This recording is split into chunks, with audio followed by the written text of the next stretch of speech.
दिल्ली के अलग अलग हिस्सों में चेन स्नैचिंग, घरों में डकैती, सेंधमारी जैसी वारदातें अपनी चरम पर हैं। पुलिस के पास अभी तक इन सवालों का कोई जवाब नहीं है कि ये किसी एक ही गुट का काम है या फिर इन सभी वारदातों को अलग अलग गिरोह अंजाम दे रहे हैं। इन वारदातों में शामिल असामाजिक तत्वों का मुकाबला करने में पुलिस को खासी दिक्कतों का सामना करना पड़ रहा है। और दोबारा से दिल्ली की एक कॉलोनी से ऐसी ही वारदात की खबर सामने आई है। बताया जा रहा है कि इस बार लूट के साथ गोलियां भी चलाई गई है।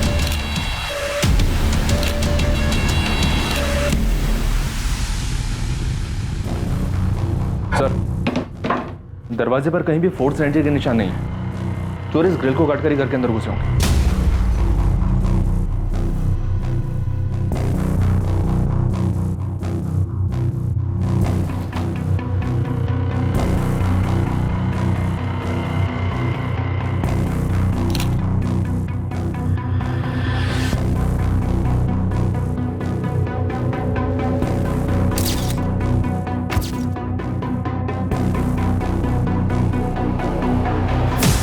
बुलेट शेल्स मिल गई? जी, टोटल 6 शेल्स मिले, 3 यहाँ बेड पर और 3 यहाँ फ्लोर से, जहाँ संजीव मिला। सर, दूसरे कमरे में सब कुछ सही सलामत है, किसी सामान को हाथ तक नहीं लगाया गया है। क्योंकि वहां जाने की जरूरत ही नहीं पड़ी होगी। अटैकर्स को पहले से इस बारे में पता था कि लॉकर इस कमरे में। सर, पूनम को डॉक्टर ने डेड डिक्लेयर कर दिया। और उसका हस्बैंड संजीव चोपड़ा क्रिटिकल है sir. Sanjeev Chopra operation theatre में जिंदगी और मौत के बीच संघर्ष कर रहा था।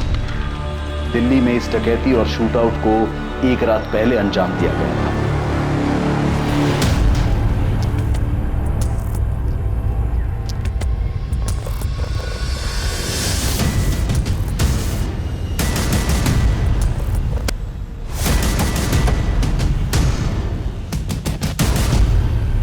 कौन है?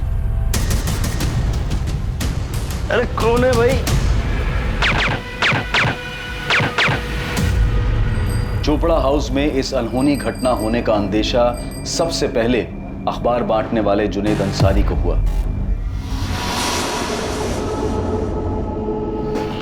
संजीव चोपड़ा से तो बात करना इम्पॉसिबल, कंडीशन क्रिटिकल है। सरवाइव कर पाएगा? कोशिश कर रहे हैं, चांसेस तो है, लेकिन गोली का घाव बहुत गहरा है। 3 गोलियां लगी हैं, एक गर्दन के पास, दूसरी हार्ट के नजदीक और तीसरी सीधा हार्ट। स्पॉट पे डेथ हुई।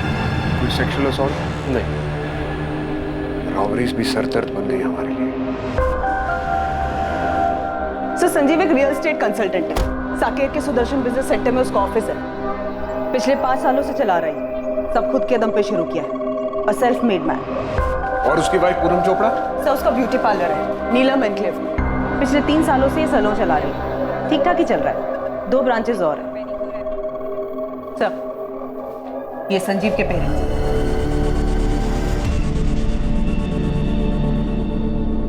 और सब पूनम के पेरेंट्स और उसका बड़ा भाई जयसवाल सर के साथ थाने में। वो दोनों भी काफी शौक है। नहीं रहेगा क्या मतलब? ऐसे कैसे बन गई हमारी बेटी? देवेंद्र जी, दरअसल आसपास किसी ने भी गोली चलने की आवाज नहीं सुनी, इसलिए इस वारदात के बारे में पता ही नहीं चला।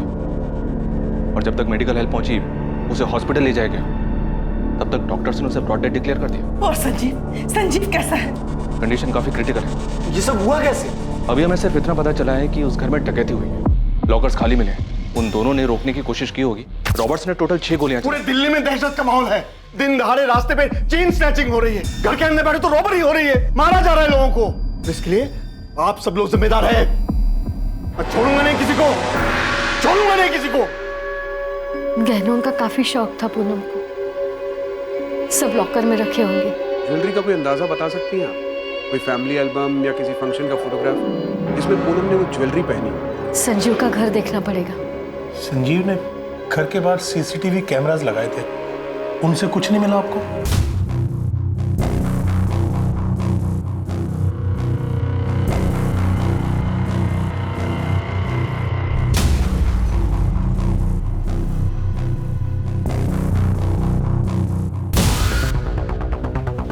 सर,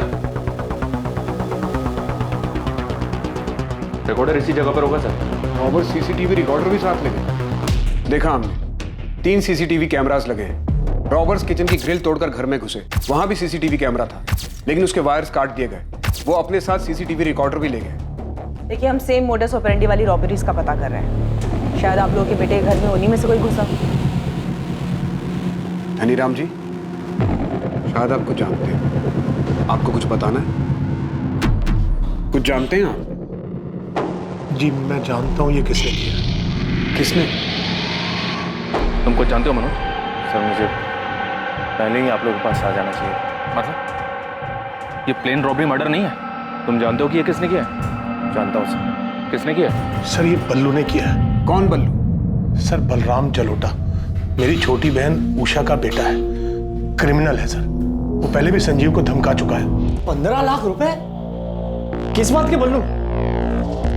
मेरा मुंह बंद करने के लिए फरीदाबाद वाली जमीन जो तुम्हें मिली है ना, वो डिस्प्यूटेड है और तुम नहीं चाहोगे कि उस पे मैं कोई सवाल खड़ा करूं। तुम बाहर में जाओ बल्लू, मैं एक दमड़ी भी नहीं दूंगा। सोच लो संजू, तुम्हारा काम ना बहुत अच्छे से चल रहा है और वो भाभी का क्या बोलते हैं, ब्यूटी पार्लर, वो भी अच्छे से चल रहा है। तो 15 लाख कोई बड़ी रकम नहीं है।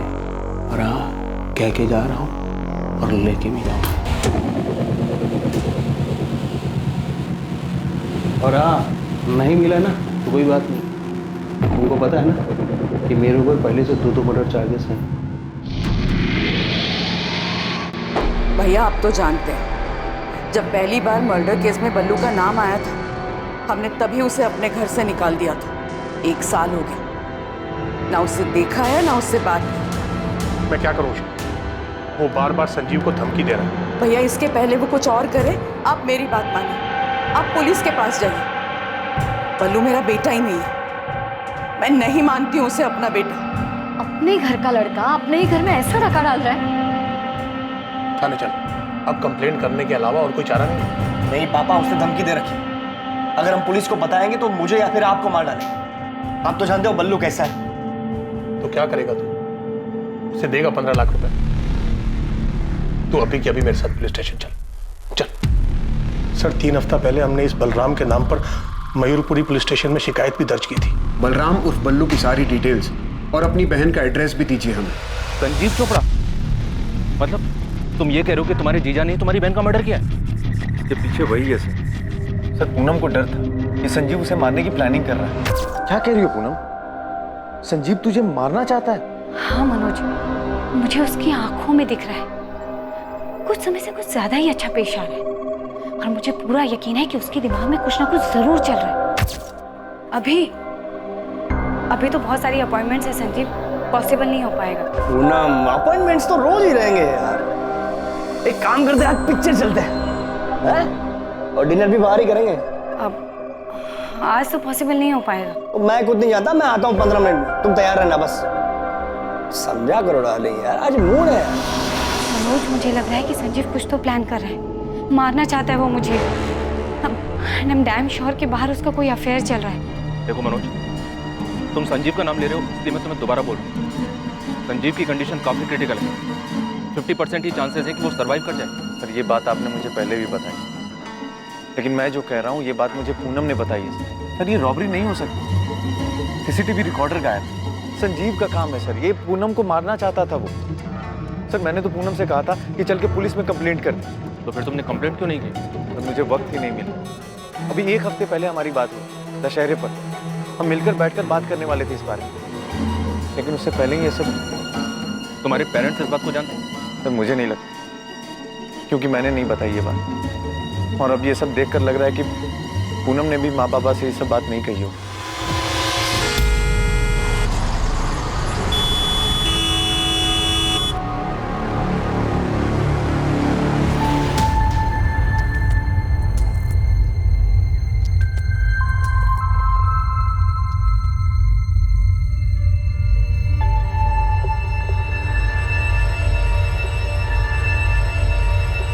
देखिए, आप लोग सिर्फ 5 मिनट के लिए मिल सकते हैं।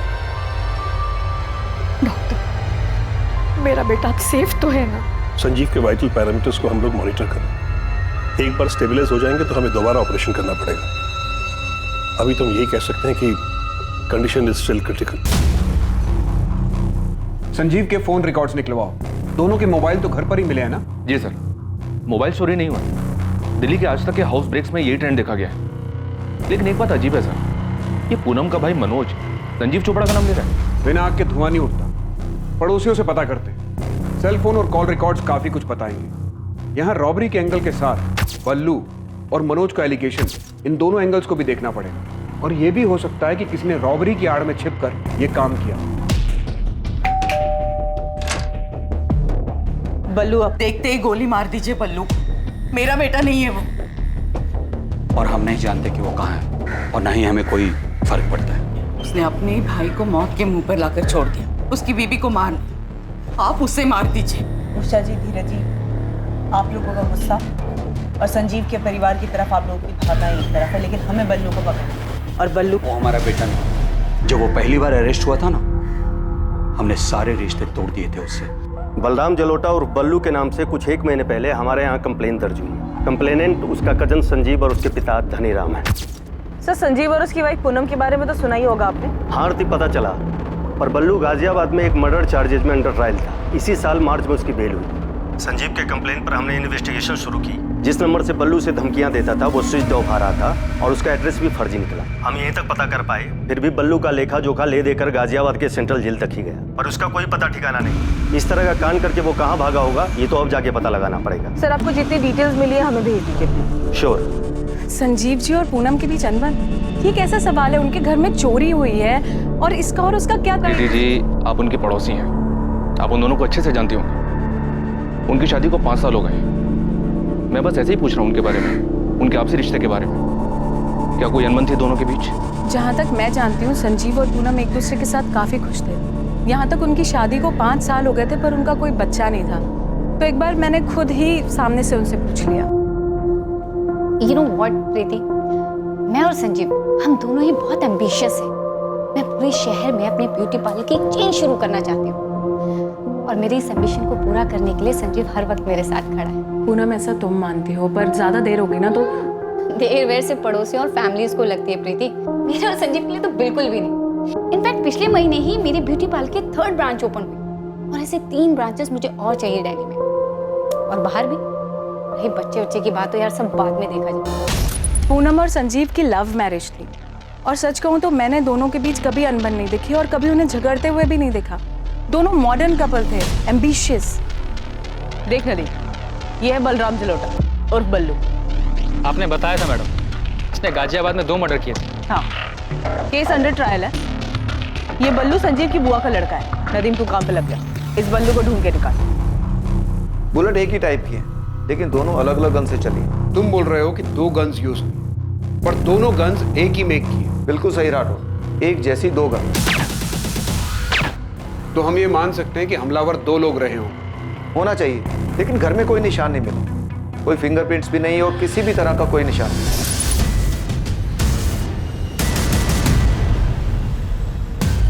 हमलावरों ने ग्लव्स पहने होंगे, इसलिए ना घर पे कुछ निशान मिला, ना उस किचन ग्रिल पे कुछ मिला जहां से वो लोग अंदर घर में घुसे। .25 कोलेट गन यूज हुई। काफी कॉमन गन है। हाँ, कई सारी गैंग्स इसे यूज करती हैं, और ग्रे मार्केट में भी बिना लाइसेंस के बड़े आसानी से मिल जाती है। आपकी फाइंडिंग के हिसाब से न्यूज़पेपर डिलीवरी वाले ने सुबह ये डिस्कवर किया कि इस घर में ऐसा कुछ हुआ है, तो उस हिसाब से किसी पड़ोसी ने गोली चलने की आवाज़ नहीं सुनी, तो डेफिनेटली दोनों गन्स पर साइलेंसर लगे होंगे। फिलहाल हमारे सामने 2 एंगल है। पहला एंगल संजीव का कजन बलराम जलोटा उर्फ बल्लू, जो ऑलरेडी क्रिमिनल है, और दूसरा एंगल संजीव खुद, जैसा कि पूनम का भाई मनोज बता रहा है। दोनों इंटरनल एंगल्स हैं, घर से जुड़े हुए। हम ये भी सोच रहे हैं कि इस सब से परे ये किसी गैंग का काम हो सकता है। क्राइम का मोटिव इंटरनल हो सकता है, लेकिन सीन ऑफ क्राइम से ऐसा लगता है जैसे किसी हिस्ट्री शीटर्स की इसमें इन्वॉल्वमेंट। किसी पुराने हिस्ट्री शीटर से बात करके देख, वो इस क्राइम सीन को अच्छे से रीड कर सकता है। क्या कान भरे हैं तुम लोगों ने पुलिस के? उधर हॉस्पिटल में संजीव की माँ संजीव के लिए परेशान है, संजीव क्रिटिकल है, और तुम लोग कह रहे हो कि मेरा बेटा तुम्हारी बेटी को मारना चाहता था। अगर संजीव पूनम को मरवाना ही चाहता था तो वो अपने ऊपर गोलियां क्यों चलवाता? और ये मनोज, दिमाग खराब हो गया इसका, कुछ भी बके जा रहा है। पूनम ने मुझे ये बात खुद बताई थी कि डर है उसे कि संजीव उसे मारना चाहता था। क्या डर? क्यों डर रही थी पूनम? क्योंकि संजीव का अफेयर चल रहा था। मनोज, मुझे लग रहा है कि संजीव कुछ तो प्लान कर रहा है, मारना चाहता है वो मुझे। I'm damn sure कि बाहर उसका कोई अफेयर चल रहा है। अफेयर चल रहा है? किसके साथ? अभी तो नहीं जानती, पर बहुत जल्दी जान जाऊंगी। कैसे? पता करवा रही हूँ मैं। पर इतना तो यकीन है कि संजीव अंदर ही अंदर कुछ तो प्लान कर रहा है। क्या पता कर रही थी पूनम? उसे क्या मिला? उसने सबको बताया क्यों नहीं? बोलो।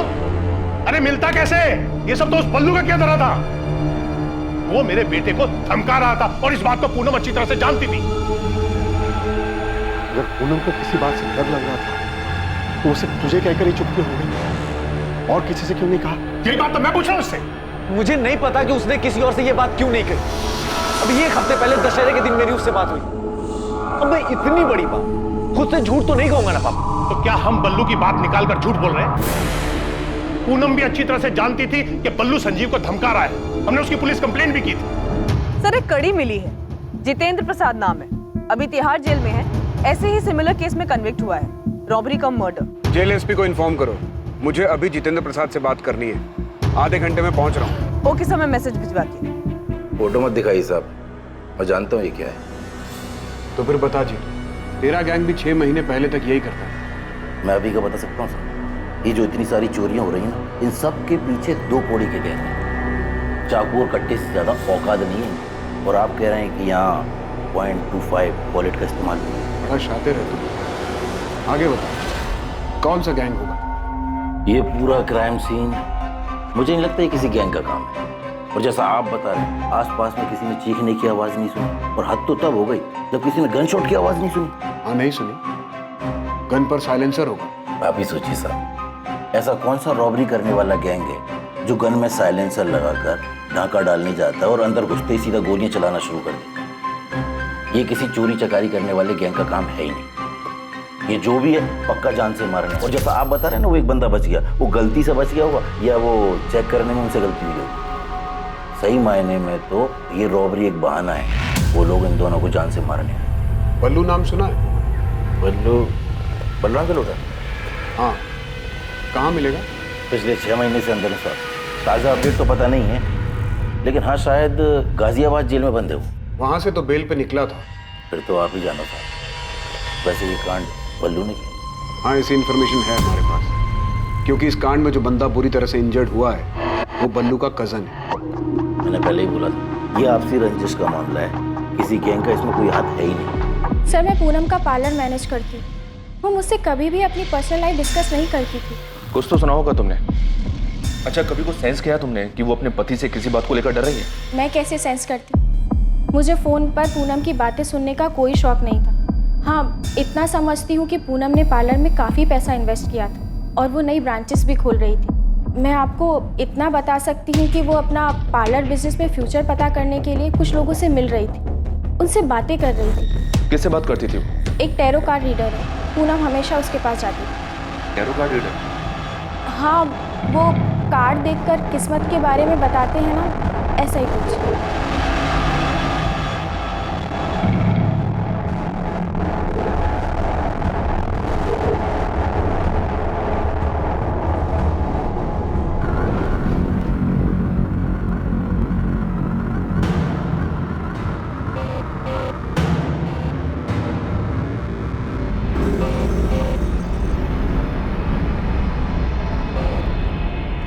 इसका क्या मतलब है तारा? पूनम, तुम किसी बात को लेकर परेशान हो? किसी बात की वजह से कोई मनमुटाव या झगड़ा चल रहा है ना? तारा भदौरिया नाम है उसका, टैरो कार्ड रीडर है। इसका फोन नंबर एड्रेस है तुम्हारे पास? पूनम के फोन रिकॉर्ड में भी दिख रहा है, उसकी रेगुलरली बात होती रही है तारा भदौरिया से। तो उसका एड्रेस और फोन नंबर मुझे भी मिला है। फोन नहीं कर रहा हूँ, सीधा फेस टू फेस जाके बात करता हूँ। संजीव के फोन रिकॉर्ड्स में कुछ खास? कुछ सस्पिशियस नहीं मिला सर। संजीव की अपने पेरेंट्स, अपनी वाइफ पूनम और कुछ दोस्तों से बात होती, पर हाँ पूनम के कॉल रिकॉर्ड में बहुत सारे नंबर मिले। जाहिर सी बात है, एम्बिशियस थी, अपने बिजनेस को बढ़ाना चाहती थी। रियल एस्टेट कंसल्टेंट है संजीव चोपड़ा, एक नंबर से तो काम नहीं चलता होगा उसका, जरूर उसके पास कोई दूसरा नंबर भी होगा। सर मैं दूसरे नंबर का पता कर रही थी। वैसे संजीव ने अपने ऑफिस में भी सीसीटीवी कैमरास लगवाए थे, मैंने उसके फुटेजेस मंगवाए।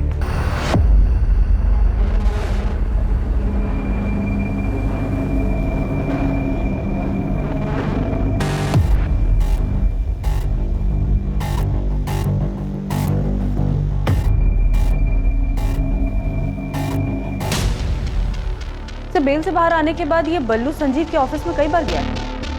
ये बल्लू का नंबर जो फिलहाल स्विच ऑफ आ रहा है वो फर्जी नाम और फर्जी एड्रेस पे लिया गया। यहाँ मुझे बल्लू वाला एंगल काफी स्ट्रांग लग रहा है। 2 मर्डर केस की हिस्ट्री है, रंगदारी मांग रहा था, धमकी दी थी। तो मैं मनोज को क्या सूझी संजीव का नाम लेने की? कहीं वो खुद का पर्सनल एंगल लगाकर कोई कहानी तो नहीं सुना रहा? क्या पूनम ने सच में मनोज से संजीव के अफेयर के बारे में कुछ कहा होगा? बेटा, पूनम ने क्या सच में तुझसे कहा था कि संजीव उसे मारना चाहता है? नहीं माँ, मैंने जानबूझकर बोली ये बात क्योंकि मुझे अच्छा नहीं लग रहा कि घर में चोरी हुई, मेरी बहन मर गई और वो संजीव बच गया। जब पूनम ने मुझे ये बात बताई थी तो मुझे अजीब लगा था, और अब और अजीब लग रहा है जब मेरे माँ बाप मुझ पे ही शक कर रहे हैं। अरे आप लोग ही बताइए, मैं झूठ क्यों बोलूंगा और मैं जानबूझकर इन्वेस्टिगेशन को गलत दिशा क्यों दूंगा? लेकिन बेटा, पूनम ने ना मुझसे कुछ कहा ना तेरे पापा से। अब उसने कुछ नहीं बताया तो मैं क्या करूंगा? और कसम से माँ, मुझे भी कुछ दिन पहले ही बताया उसने, और हो सकता है कि वो तुम्हें बताने वाली हो, लेकिन उससे पहले ये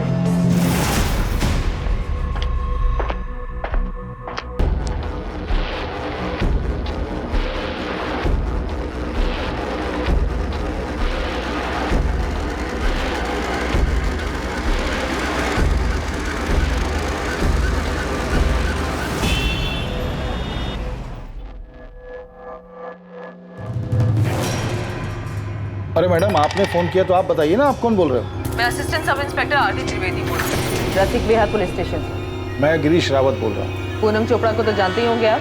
हाँ जी, बिल्कुल जानता हूँ। उनका मर्डर हुआ है, उनके हस्बैंड की कंडीशन क्रिटिकल है। Very sad.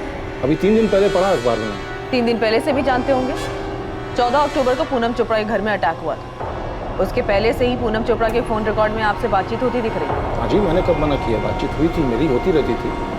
इनफैक्ट सितंबर के आखिरी वीक में उनसे मिलने गया था अपना बैलेंस पेमेंट लेने के लिए, 45,000 रुपये कैश। कौन है आप? मैं गिरीश रावत, प्राइवेट डिटेक्टिव। शादी की कोई इंक्वायरी हो, डिवोर्स का कोई मैटर हो, अफेयर का चक्कर पता लगाना हो, पति पत्नी के बीच में कोई डाउट हो, ये सारी इन्फॉर्मेशन इन्वेस्टिगेशन फुल सीक्रेसी के साथ यानी गोपनीय तरीके से करता हूँ। आप दिल्ली नगरी न्यूज़पेपर के 4थे पेज के दाहिने साइड की चौकड़ी में देखिए, वहाँ मेरा ऐड रोज आता है, गिरीश रावत प्राइवेट डिटेक्टिव। पूनम चोपड़ा के लिए इन्वेस्टिगेशन कर रहे थे आप? उसके पति का अफेयर था? हाँ जी, बिल्कुल था। सुन के धक्का लगा आंटी। क्या बोल रहे हैं डॉक्टर? पता नहीं बेटा, डॉक्टर कह रहे हैं कोई नर्व अफेक्ट हुआ है। ट्रीटमेंट पे रिस्पॉन्ड तो कर रहा है संजीव, लेकिन अभी तक उसे होश नहीं आया। बोल रहे हैं कि ब्रेन में कहीं कुछ गड़बड़ हुई है। यहाँ संजीव आंख नहीं खोल रहा है, और वहाँ पूनम का भाई मनोज कह रहा है संजीव पूनम को मारना चाहता था। बकवास कर रहे हो आंटी, इन सब के पीछे बल्लू का हाथ हो सकता है। हमने भी पुलिस को यही कहा कि बल्लू ने धमकी दी थी संजीव को मारने की, और उसने ऐसा किया भी, लेकिन पुलिस को बल्लू मिल ही नहीं रहा। ये 100% बल्लू का ही काम है राठौर, कर सकता है। 1 साल पहले हमने उसे अरेस्ट किया था मर्डर चार्जेस में, तब उसके पास से ये .25 कोलेट गन रिकवर हुई। हमारे केस में ये मर्डर वेपन था, और बल्लू ने ये गन उस्मान शेख से खरीदी। शूट कर रही है आपके हाथ में बल्लू भैया, शूट करने के लिए एकदम मक्खन है ये। .25 बुलेट। दो लोग को मारना है उस्मान, हल करके देख लो। जिस डबल मर्डर केस में बल्लू को बेल मिली, उसमें यही गन यूज हुई थी? हाँ, यही गन रिकवर हुई थी बल्लू के पास। तुम्हारे यहाँ जो कांड हुआ उसमें बल्लू ही शामिल है। उसने संजीव से कुछ पैसे वैसे मांगे थे, संजीव ने नहीं दिए होंगे। गलती हमारी तरफ से भी हुई है। बल्लू को बेल मिलने के बाद से हर हफ्ते उसकी हाजिरी लगवानी थी, पर सितंबर के दूसरे हफ्ते के बाद से वो आया ही नहीं। और कैसे कट रही तेरी जिंदगी बल्लू? बस कट रही प्रदीप जी। कुछ सीधा चालू किया या फिर वही उल्टा काम? उल्टा पुल्टा सारे काम एकदम बंद। अभी आजकल वो भाई के साथ वो क्या बोलते हैं, जमीन खरीदने बेचे का प्रॉपर्टी डीलिंग ना, उसके काम में हाथ धर मार रहा हूँ। उधर भी तू रंगदारी झाड़ रहा होगा। 14 सितंबर को बल्लू आखिरी बार आया था, फिर कांस्टेबल प्रदीप भारती छुट्टी पर गए। बाकी यहाँ पर किसी को ध्यान नहीं आया बल्लू का। और वहाँ मयूरपुरी थाने में संजीव और उसके फादर ने बल्लू की कंप्लेन कर दी थी, और वहाँ के पीआई गाजियाबाद जेल में इंक्वायरी करे। बात यहाँ तक आई नहीं, और जब मैंने कांस्टेबल भारती से पूछा तो उसने यही कहा कि उसे पहले से ही शक था कि बल्लू किसी एक्सटॉर्शन के जुगाड़ में लगा हुआ है। शरद, मुझे उस गन सेलर उस्मान शेख की डिटेल्स चाहिए। अभी तो हमारे हाथ में नहीं है, लेकिन उस्मान शेख के लिए 1 साल से मेनहंट जारी है। कोई साथी भी था क्या बल्लू का? नहीं, जहाँ तक हमें पता है बल्लू अकेला ही काम करता है। यहाँ तो 2 लोगों के होने के चांसेस हैं। अगर इसमें बल्लू था तो उसके साथ कोई और भी था, क्योंकि गोलियां 2 लोगों ने चलाई। मैं पता करता हूँ, देखते हैं उसके साथ कोई साथी था या नहीं। लेकिन फिलहाल हमें उस्मान शेख को ढूंढना होगा। बल्लू की पुरानी गन तो हमारे पास है, बल्लू दूसरी गन के लिए 100% उस्मान के पास ही गया होगा।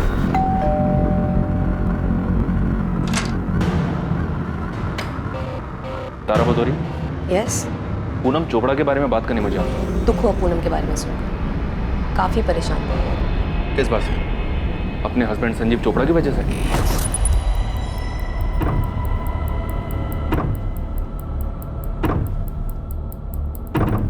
पूनम जानना चाहती थी कि उसके हस्बैंड का अफेयर किस लड़की के साथ था, और ये जानना मेरे लिए चुटकी बजाने के बराबर था।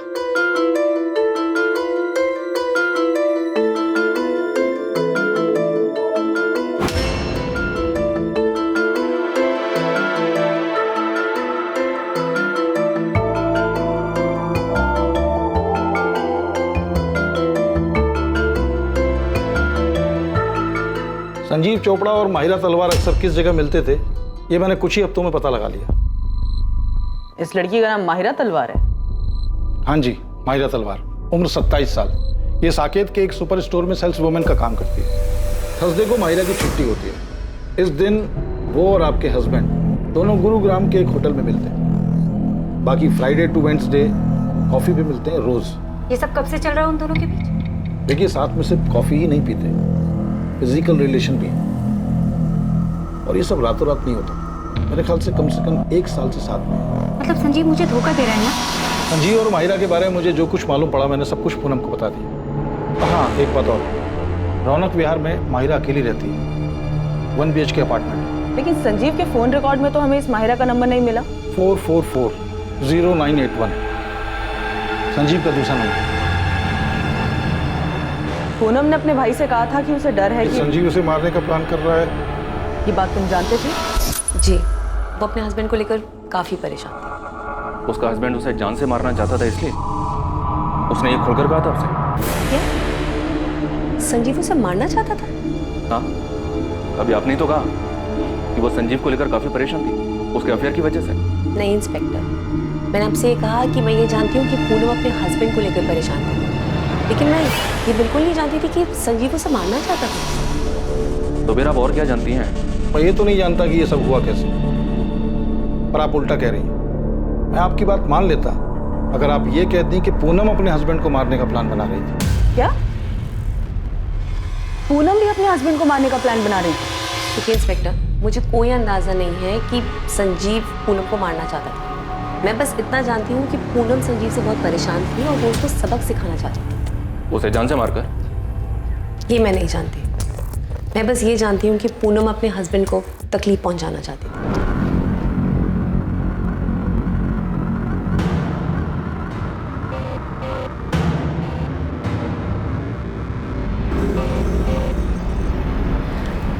Ten of swords. क्या मतलब है इसका? मुझे कोई धोखा देने वाला है? I mean, मेरा हस्बैंड मेरी पीठ पर छुरा घोंपने वाला है? पूनम, तुम हमेशा पहले अपने पार्लर बिजनेस के बारे में पूछती थी, लेकिन अब ऑल ऑफ अ सडन तुम्हारे संजीव के बीच में सब ठीक है ना? धोखा दे रहा है वो मुझे तारा। मेरे पीठ पीछे उसका अफेयर चल रहा है, कोई लड़की है उसकी लाइफ में।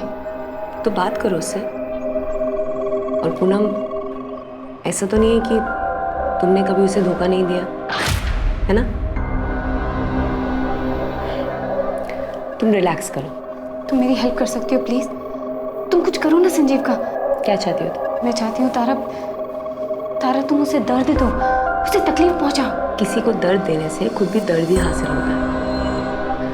तुम्हें चाहिए कि सबसे पहले तुम अपनी तकलीफ कम करो। वो अचानक ही मुझ पर मेहरबान हो गया है, बहुत केयर करने लगा है मेरी, वक्त बिताना चाहता है।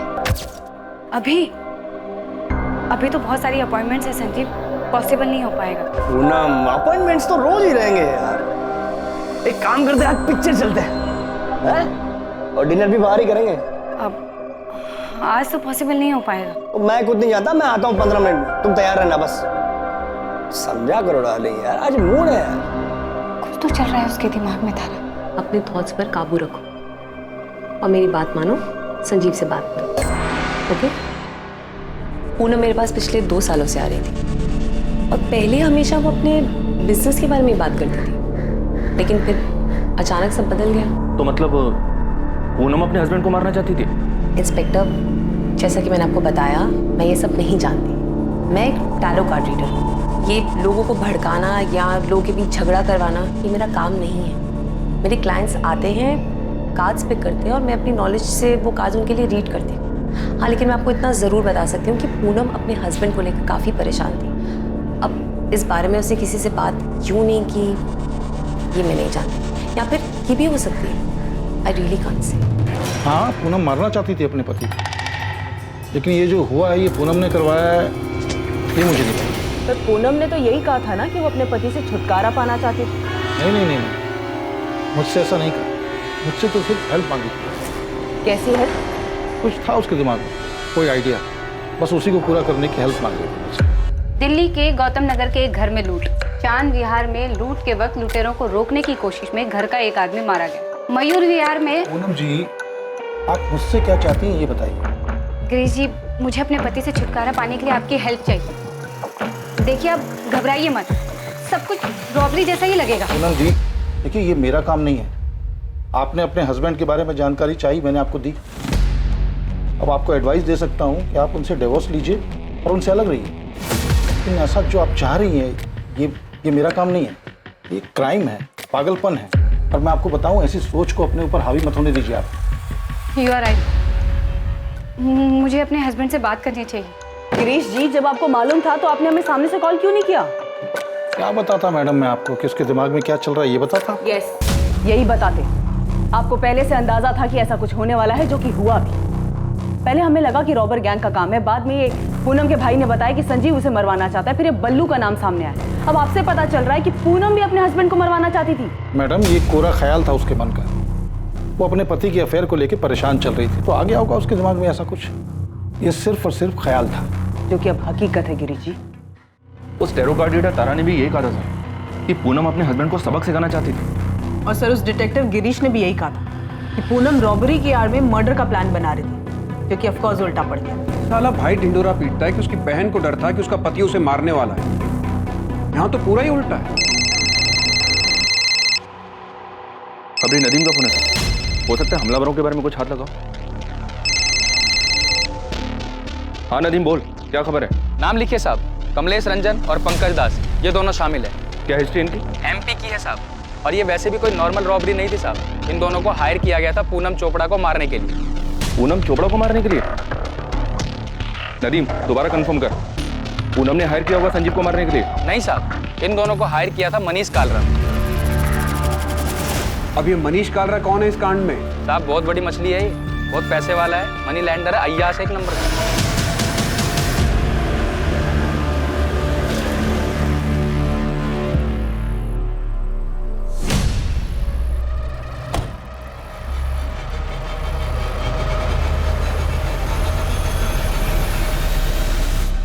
प्लान रेडी समझिए मनीष सेठ, बस आप फाइनल कीजिए कि कब, कैसे और कहाँ मारना है आपकी इस पूनम चोपड़ा को। जैसे मारना है मारो, लेकिन तड़प तड़प के मरनी चाहिए, इतना याद रखो। आप उसकी फिक्र मत करो, आप हमारा 2 लाख एडवांस दो।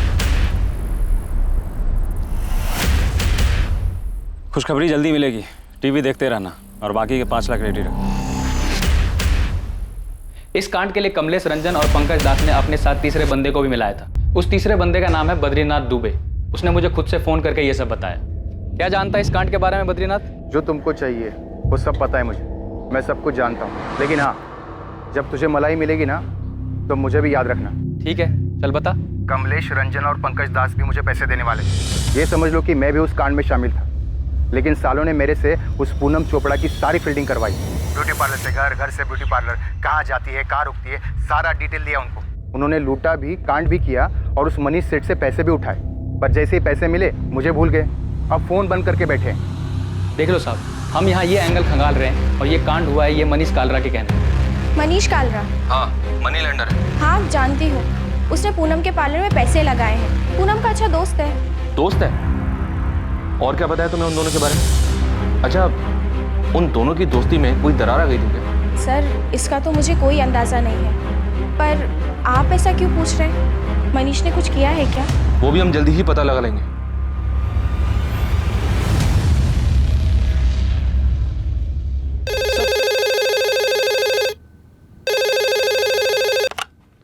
हेलो सर, वो बल्लू का फोन आया था। कब किया था? कहाँ से किया था ये तो नहीं बताया, लेकिन वो सब कुछ जाना, सब कुछ। ये भी कि संजीव आईसीयू में है और उसने फिर से धमकी दी है अधूरा काम पूरा करने की। हेलो, कहा मामा? संजीव के पास नहीं हो क्या? बल्लू? चलो अच्छा है, आवाज से पहचान लिया मामा ने। मेरे भाई के घर से मुझे बस 2 लाख कैश और चुटर पुटर में 1.5 लाख की ज्वेलरी मिली, पर जान बचाने के लिए उसे तो 15 लाख देने थे। सुना है अभी भी सांसें चल रही हैं उसकी। बल्लू कहाँ है तू? आपके पीछे खड़ा हूँ मामा। बस इतना समझ लो कि बहुत सांसें खींच ली हैं संजीव ने। अब और जीना है उसको तो मुझे पैसे दे दो, देर नहीं हुई अभी, वरना कब कितना खून पानी ऊपर नीचे होता है उसका हर खबर मिलती है मुझे। 1-2 पाइप निकाल दूंगा, पूरा ऊपर पहुंच जाएगा। बल्लू, बल्लू सर, ये इसी नंबर से कॉल आया था। आप फिक्र मत कीजिए धनीराम जी, संजीव के लिए कांस्टेबल लगा रहा हूँ यहाँ। पहले दिन से हम लोग यही कह रहे हैं कि ये सब बल्लू ने किया है। पता नहीं वो मनोज बार बार संजीव का नाम क्यों ले रहा है। वो बिजनेस तुम्हारा है पूनम, अब वो मुनाफे में रहे या घाटे में, मुझे उससे कोई मतलब नहीं। मुझे नहीं पता कि संजीव ने तुम्हारा साथ किस लिए दिया, लेकिन मैं फेवर नहीं कर सकता हमसे। हो प्लीज, मैं तुमसे फेवर मांग भी नहीं रही हूँ मनोज। मैं सिर्फ पापा जी के गुरुग्राम वाले फ्लैट की बात कर रही हूँ। हाँ तो वो फ्लैट मेरे नाम पर? हाँ है तो, उसमें मेरा भी हिस्सा है। शायद तुम भूल रही हो, उस फ्लैट के हिस्से के बदले में पापा जी से तुमने बहुत पैसे ले लिए और शायद बर्बाद भी कर दिए। मेरे सिर्फ एक केस करने की देर है मनोज, समझे? तो डिस्प्यूटेड प्रॉपर्टी हो जाएगी वो, और उसमें मेरा भी शेयर है, शायद तुम भूल रहे हो। हाँ तो तुमने अपने शेयर के बदले में कैश ले लिया है ना? मनोज मुझे सिर्फ पैसे चाहिए, एनी हाउ जरूरत है मुझे। अब चाहे तुम मार्केट रेट पे 50% कैश दो या फिर फ्लैट बेचकर मुझे पैसे दो। तुम बहुत सेल्फिश हो। तो तुम्हें भी अपनी छोटी बहन के लिए अपने दिल में थोड़ी सी बड़ी जगह कर लेनी चाहिए।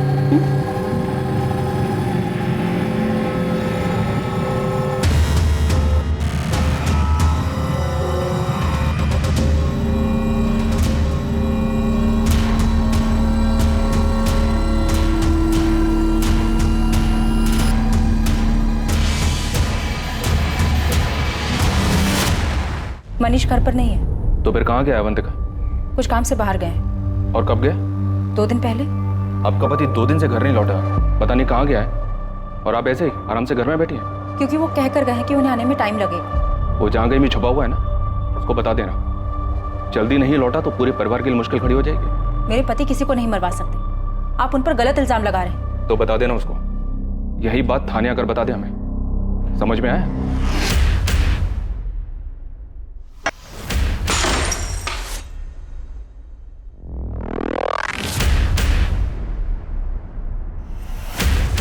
मैं तुम्हें बर्बाद कर दूंगी मनीष, कहीं का नहीं छोड़ूंगी तुम्हें। तुम मुझे धमकी दे रही हो पूनम? मुझे ना सुनने की आदत नहीं है मनीष, कोई भी मुझे ना नहीं कह सकता, कोई भी।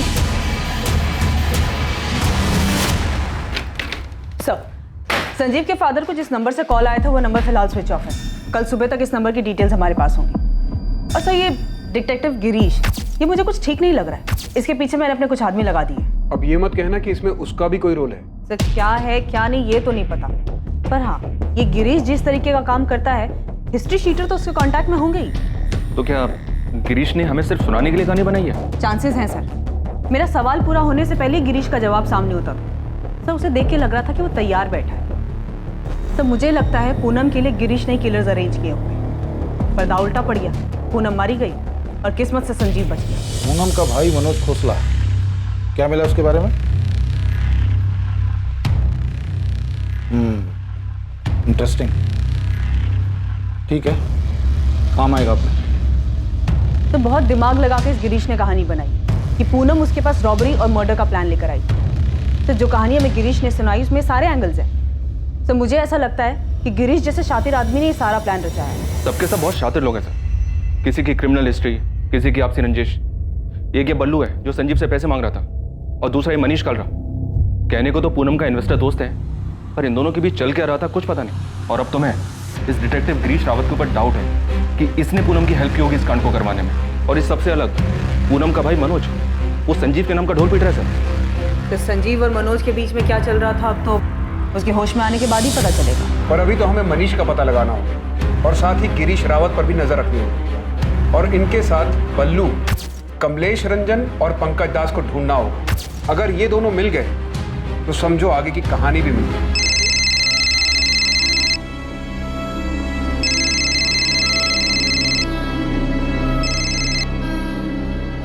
शोएब, मुझे परेशान मत करो। होटल शाइनिंग मून, जहांगीरपुरा, यही बात मेरे सामने आकर बोल दो। मैं नहीं आऊंगी। आना पड़ेगा। मैं नहीं आऊंगी, सुना तुमने? तो तुम भी कान खोलकर सुन लो। एक फोन करने के बाद पुलिस भी तुम्हारी बात नहीं सुनेगी। तुम ब्लैकमेल कर रहे हो मुझे? ब्लैकमेल? तुमने मर्डर किया है माहिरा। पूनम को मार दिया है तुमने, और संजीव को मरने के लिए छोड़ दिया। तो कभी भी मर सकता है। मैंने कुछ नहीं किया है। होटल शाइनिंग मून 12 बजे आ जाना। किसी को कुछ नहीं पता चलेगा कि तुमने क्या किया।